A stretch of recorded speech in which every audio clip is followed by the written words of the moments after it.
Ես հիշում եմ, որ նաև կարծեմ ձեր գրքում էլ եք դրա մասին պատմել, երբ որ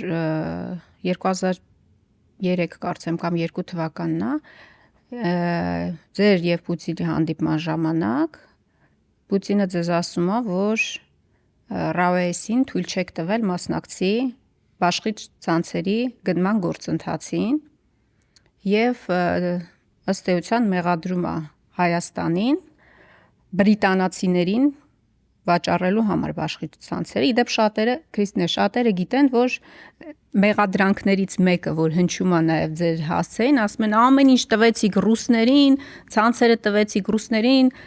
գազը, չգիտեմ ինչ, ենթակառուցվածքներ եւ այլն եւ այլն եւ այլն, անդադ այդ մեղադրանքները կա, շատերը չգիտեն կամ շատերը մանիպուլյացնում են, որ բաշխիչ ցանցերը օրինակ ոչ թե ռուսներին է վաճառվել, այլ բրիտանացիներին է։ Հա, բրիտանական վաճառվել։ Ձեր գրքից հիշում եմ, որ այդ զրույցի ժամանակ մեղադրանք է հնչում ըստ էության ձեր հասցեին, թե ինչի Ռաուեսին թույլ չեք տվել մասնակցել սեփականաշնորհման գործընթացին։ Կպատմեք մեզ այդ բանակցությունը ոնց ավարտվեց, որը չավարտվեց կոնֆլիկտով։ Հիմա դուք ինձ հետ եք տանում։ Ես ես հետ եմ տանում։ Ավելի լավ է այսօրվա օրից խոսանք։ Ես ես օրինակի վրա, պարոն նախագահ, ես ես օրինակի վրա, քանի որ նաև ձեր հասցեին կա մեղադրանք եւ առհասարակ նախկին իշխանությունների հասցեին այդպես մեղադրանք կա, որ այ դուք ռուսների հետ հարաբերվել եք, իրենք որպես ծայրագավառ են ընկալել Հայաստանի, Հայաստանի Հանրապետություն ծայրագավառ են ընկալել, միշտ մոտեցել են այդ իրենց կայսերական մոտեցումներով, այդպես են վերաբերվել Հայաստանի Հանրապետությանը։ Ես այս դրվագով մենք ուզում եմ հիշեցնենք նաև մեր ժողովրդին կամ շատերին, հատկապես երիտասարդներին ներկայացնենք, թե իրականում ինչպես է պահում իրան երկրի ղեկավարը նման իրավիճակներում։ Կարծեմ տեղեկանքները ԱԳՆ-ն է տվել Պուտինին եւ դուք բացատրել եք, թե իրականությունը որն է, հիստերիկանալու փոխարեն։ Խնդրում եմ այս դրվագը պատմեք եւ ոնց որոշեցիք այդ։ Ես կանեի թե գիրքը կարդան այդ ուղղակի այդ գլուխը կարդան, կարծում եմ իսկապես հետաքրքիր կլինի, բայց սխալ տեղեկանք կար, այդ սխալ տեղեկանքը ես ուղղակի ուղեցի։ Ասացի մի հատ խոսանք տեսնենք, այդպեսի առաջարկ եղել է թե չէ եւ մեր նախաձեռնությունն էր, թե հենց Ռաուեսն էր, որ հետաքրքրություն չցուցաբերեց։ Ձեզ միանգամից հավատաց ոնց ընթացավ։ Չէ, մենք մտանք իր գրասենյակը, ինքը սխմեց, ասեց միացրեցին Չուբայսի հետ եւ ուղղակի հարցրեց, ասեց որ իմ մոտ նստած է Հայաստանի նախագահ Ռոբերտ Քոչարյանը, դուք հետաքրքրություն ունեցել եք թե չէ։ Նա ասեց չէ, մենք իսկապես հետաքրքրություն չունենք եւ Չուբայսը իրականությունը ասեց, այսինքն։ Այո, ասեց այո, մենք նաեւ այդ առաջարկ ունեինք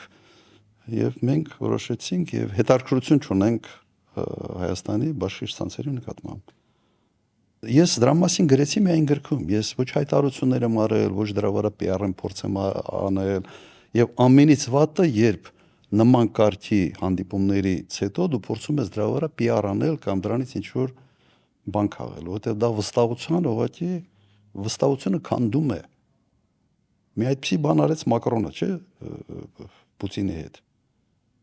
Առանց զգուշացնելու որ նկարահանվում է այդ հեռախոսազրույցը եւ ինքը կապվել է Ռուսաստանի նախագահի հետ,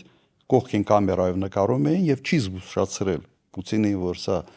բաց կապով էին խոսում եւ լարագրողները լսում էին, հետո է Պուտինը իմացել այդ հաղորդումը նայելուց։ Մակրոնը հայտնի է այդպես դրվագներով։ Հա, բայց դա վստահությունը ուղղակի քանդելու ճանապարհ է։ Հետո ոնց սկսեցիք աշխատել, որովհետև մարդիկ գիտեն, որ շատ ամուր հարաբերություններ են եղել, ոչ միայն միջանձնային հարաբերություններ են եղել ձեր եւ Պուտինի մեջ։ Նկատում ոնց եք կարողացել կառուցել այդ հարաբերությունները, մնալով ինքնիշխան եւ չտրվելով ազնական հարաբերությունները, ոնց է կառուցում մարդու հետ։ Եթե մարդու հետ ճիշտ ես քեզ պահում, եթե մարդու հետ դու կոպիտ ասած չես գցում, չես խափում, 5 անգամ կարծիքը չես փոխում, ցույց ես տալիս, որ դու կայուն պայմանավորությունները կատարող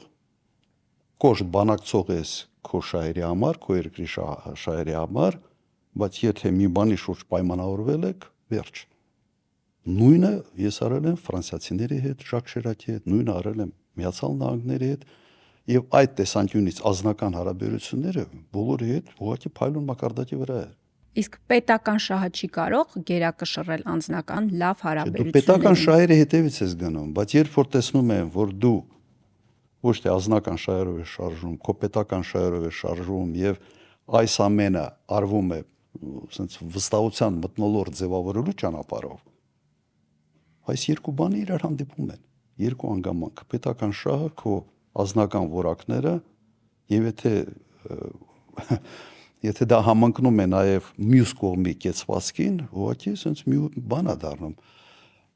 ինչ որ ուրիշ քիմիա է դառնում հարաբերություններում։ Ես Ռուսաստանի նախագահի հետ այս տարիների ընթացքում բավական երկար ենք շփում եւ դրանից հետո ենք ակտիվ շփումները շարունակել։ Երբեք չի եղել գոնե մեկ կետ, որը կարող էր բերել ինչ որ անվստահության։ Որ իրար խափեք։ Չի խփելու բան չկար։ Միջպետական հարաբերություններում սուտը անմիջապես բացահայտվում է։ Սուտը երկար կյանք չի կարող ունենալ։ Այլ հարց է, որ եթե տեսնում են, որ մարդը ստող է, հասկանում են, որ սուտ է, ասում են, լավ, սրա հետ ազնիվ հարաբերություններ հնարավոր չի կառուցել, լսում են ինչ որ պրոտոկոլային, այսպես ասենք, խոսակցություն են ունենանում, բայց այսպես կոպիտ ասած մատը ծալած պահում են։ Մատը ծալած պահը նշանակում է, որ այս մարդին ոչ մի ասացին, չի կարելի հավատալ, ամեն ինչ պետք է ստուգել, եւ երբ որ կൂട്ടակային, sense կումուլատիվ գալիս է ինչ որ մի ցավալ, հետո այդ ցավալը ուղղակի բան անում, պայթում է։ Այն ինչ որ եղավ, հիմա